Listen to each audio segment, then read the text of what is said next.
What's your differentiator? How do you make it? We make it happen kasi yung machine po namin is customized. Kami po, we do analyze. Kumbaga, kaya nagtanong ako sa inyo kanina na meron po ba kayong water analysis na pinagawa? I'm sure meron kasi nag-ooperate na kayo eh. So magbe-base kami doon sa mga physical and chemical analysis na yon. For us to able to do that, we have a specific membrane for the specific water supply. Okay. Hindi po yung, etong membrane to, okay sa ito, o pak, yun na yun. Hindi po. And with doing that, sir, mas napapatagal namin yung lifespan ng system namin. Mas nabibigyan ko kayo ng quality ng water. So it's on the filter, on the types of filter that On the types of the filter and on the types of the element that we use and depending on the water source na gamit nyo. Okay. We do testing kami po mismo. Okay. Kasi kahit meron kayong water analysis na binigay sa akin, sir, hindi kami magbe-base dyan. Yeah. Kasi posibleng hindi yan yung aparato na gamit namin na pang-test. Yeah. We have a different testing facilities, pero hindi namin ni-registered for internal use lang. Kasi hindi namin kinomercialize to. Kumbaga yung services na yon, it's exclusive for our only clients, not for all. Gusto ko, yung client ko may advantage. Yung science behind it, yun ang hindi namin na ituturo sa lahat. Kasi there's always a trademark for that. Since 1 ton na kayo,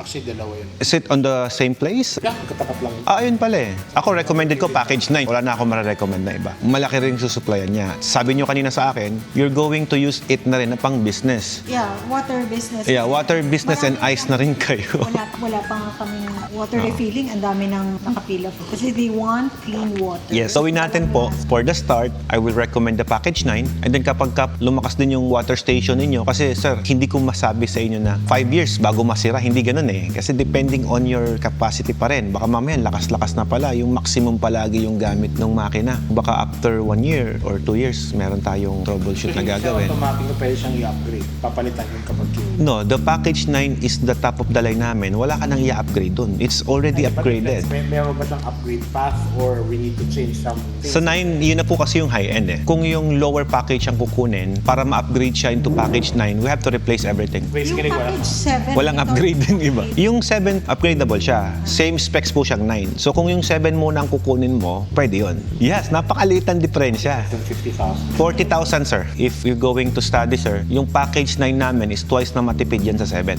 Just for example, no, sa 7, yung electric bill mo is 10,000, sa 9, 5K lang. Diba sa ice machine, sir, the more na lumalaki, mas ma-access sa kuryente. Sa water, mentras lumalaki, nagiging efficient. Baliktad.